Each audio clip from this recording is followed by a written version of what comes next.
বন্ধুরা, আসসালামু আলাইকুম। কেমন আছেন সবাই? আশা করি সবাই ভালো আছেন।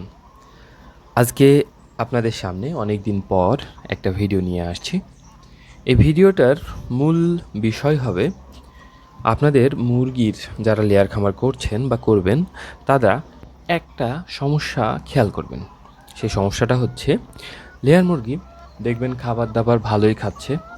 ওজন আস্তে, আস্তে হ্রাস পাচ্ছে, আস্তে, আস্তে হ্রাস পাচ্ছে এবং সাথে, সাথে দেখবেন চুল লেয়ারের যে গায়ের লোম বা পশম যেটাই আমরা বলি না কেন, সেটা আস্তে, আস্তে উঠে যাচ্ছে এবং পরবর্তীতে নতুনভাবে গজাচ্ছে না। তবে এ ব্যাপারে একটা কথা বলতে হয় যে ৮ থেকে ৯ মাস যখন আপনাদের লেয়ার মুরগিগুলো ডিম দেবে, ঠিক সেই সময় থেকেই কিন্তু আপনারা এই জিনিসটা ফলো করবেন। লেয়ার মুরগির গায়ের থেকে অনেকটাই লোম পড়ে যাবে এবং সাথে সাথে এই যে এইখানে দেখতে পাচ্ছেন যে সামনের দিকে মানে মুখের দিকে গলার দিকে লোমগুলো আর উঠছে না, নতুন করে যে উঠবে সেটা উঠছে না। তো এই কারণগুলো কেন হয় এবং এই ব্যাপারে বিস্তারিত আমি কথা বলবো আজকের এই ভিডিওতে। প্রথমেই মাথায় রাখবেন যে এই জিনিসটা কিন্তু ডিম কমে যাওয়ারও একটা ইঙ্গিত দিয়ে থাকে এবং সেই সময় আপনারা কোন পদক্ষেপ গ্রহণ করবেন সেই ব্যাপারটা কিন্তু আপনাদের অবশ্যই জানা জরুরি। তো যাই হোক, এখন আমি বলবো যে লেয়ার মুরগিকে যদি এই সময়টাই ভালোভাবে রাখতে চান, সুস্থ রাখতে চান এবং ডিমের সংখ্যা আস্তে আস্তে বাড়াতে চান, তাহলে একটা ডোজ আপনাদের করতে হবে।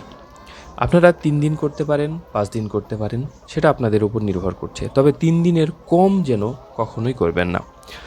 মানে বলতে চাচ্ছি যে ডোজগুলো তো হয়ে থাকে নরমালি প্রতিরোধমূলক যে ডোজ, সেই ডোজগুলো হয়ে থাকে ৩ দিন থেকে ৫ দিন এবং ৫ দিনের উপরেও যাবে না, আবার ৩ দিনের কমেও আসবে না। তো আপনাদের যদি মেডিসিন একটু কম পয়সায় পান কিংবা মেডিসিন যদি একটু কম টাকায় পেয়ে থাকেন, তাহলে আপনারা চেষ্টা করবেন ৫ দিনের ডোজটা করতে। ৫ দিনে সর্বোচ্চ ৭০০ টাকা মতো খরচ হবে, ৭০০ থেকে ৮০০ টাকার খরচ হতে পারে।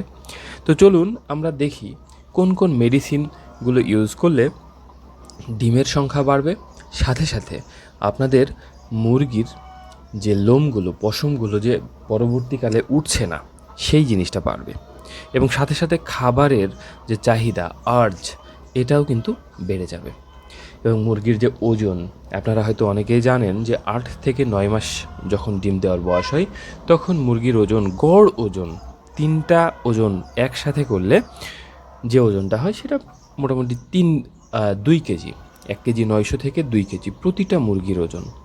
তো আপনারা এই জিনিসটা কিন্তু আপনাদের মাথায় রাখতে হবে। মুরগির ওজন যদি ছোট হয়ে যায়, সেটাও কিন্তু কম হয়ে যায়, সেটাও কিন্তু একটা সমস্যা।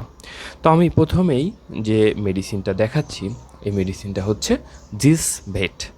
জিসভেট বলছি আর মানে এই না যে জিসভেটই আপনাদের খাওয়াতে হবে না বন্ধুরা। আপনারা জিঙ্ক আছে এরকম মেডিসিন খাওয়াবেন।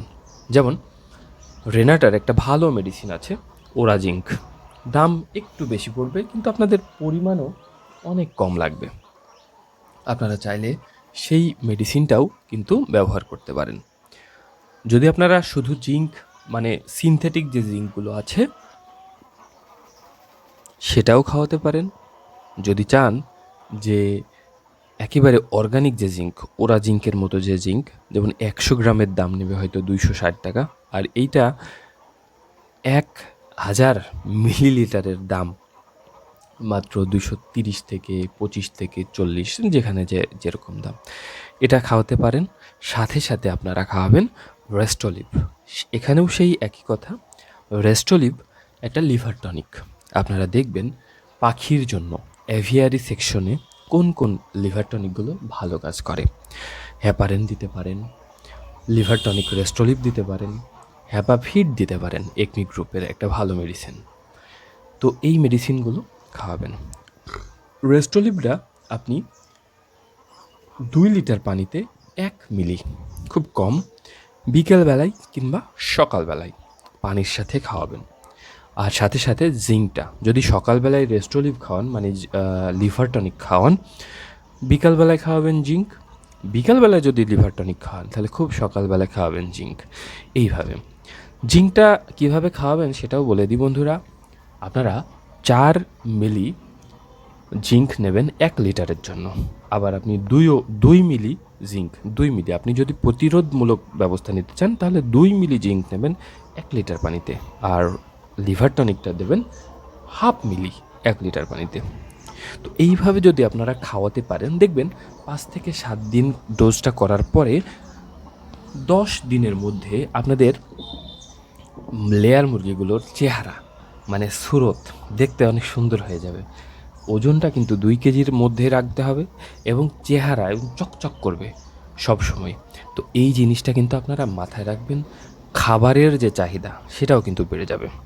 তো বন্ধুরা, আজ এ পর্যন্তই। ভালো থাকবেন সবাই। আসসালামু আলাইকুম।